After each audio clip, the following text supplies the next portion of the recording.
नमस्कार, मैं शिवानी रतूड़ी आर्यव्रत टाइम्स में आपका स्वागत करती हूँ।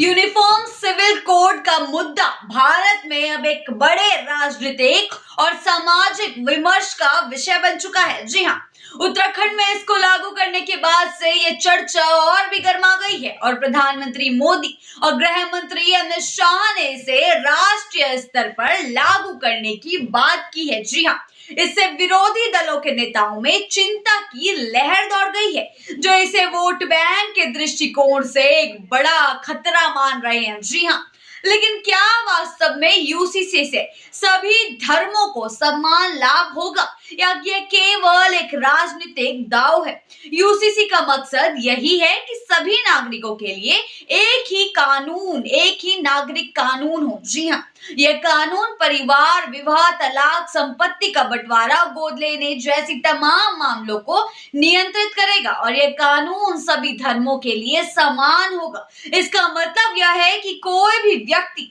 अपने धर्म, जाति या समुदाय के आधार पर अलग नियमों का पालन नहीं करेगा। यूसीसी का खिलाफ सबसे बड़ा विरोध मुस्लिम समुदाय से आ रहा है, क्योंकि कई मुस्लिम संगठनों का मानना है कि यह शरीयत के खिलाफ है। जी हाँ, जमीयत उलमा हिंद के अध्यक्ष मौलाना अरशद मदनी ने साफ कहा है कि मुसलमान अपनी शरीयत से कोई भी समझौता नहीं कर सकते और इस कानून को नारीवादी और धार्मिक स्वतंत्रता का उल्लंघन मानते हैं। जी हाँ, भले ही विपक्ष दल इसका विरोध कर रहे हैं, बीजेपी इसे समाज में समानता और समान न्याय का प्रतीक मानती है। कांग्रेस से लेकर टीएमसी तक बौखला उठी है और फिर से माहौल बनाना शुरू कर दिया है। सबसे पहले विरोधी सुर उठाते हुए मैदान में उतरी सपा की नई नवेली सांसद इकरा हसन। जी हाँ, जिन्होंने सीधे मोदी शाह पर सवाल उठाए और यूसीसी के फैसले के तानाशाही करार दे दिया। जी हाँ, इकरा हसन सीधे मोदी सरकार को चेतावनी दे रही हैं, कह रही हैं देश तानाशाही से चलेगा, किसी की मनमानी से नहीं। जी हाँ, प्रधानमंत्री मोदी का कहना है कि यूसीसी से समाज में समता आएगी और सभी धर्मों के नागरिकों को समान अधिकार मिलेंगे। यह लोकतंत्र को मजबूत करेगा और सभी नागरिकों के बीच समानता की भावना पैदा करेगा।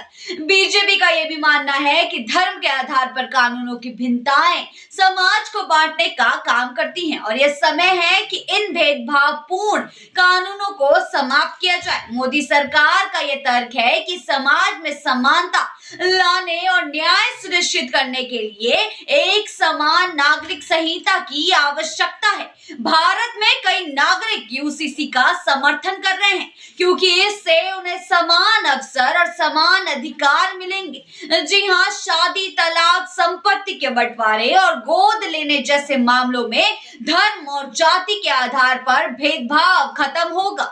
जी हाँ, कई लोगों का मानना है कि यदि हर नागरिक के लिए समान कानून होंगे तो इससे समाज में समानता और सामाजिक न्याय का माहौल बनेगा। जी हाँ, विपक्ष के तर्क को ध्यान में रखते हुए कुछ लोग यह भी मानते हैं कि यूसीसी को लागू करने की बीजेपी की मंशा केवल चुनावी रणनीति हो सकती है। वोट बैंक की राजनीति और विभिन्न धर्मों के बीच दरार पैदा करने के आरोप भाजपा पर पहले भी लग चुके हैं। ऐसे में यूसीसी का मुद्दा कई राजनीतिक दलों के लिए एक चुनौती बन चुका है, जो अपने समर्थकों को यह साबित करना चाहते हैं कि वे उनके धर्म, परंपरा और विश्वासों के लिए खड़े हैं।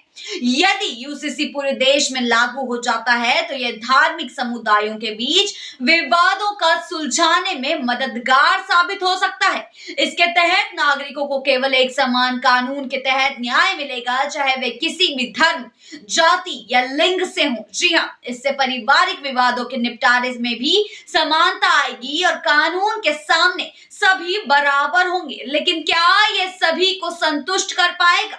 क्या यूसीसी के लागू होने से समाज में धार्मिक और सांस्कृतिक विविधता को चुनौती मिलेगी?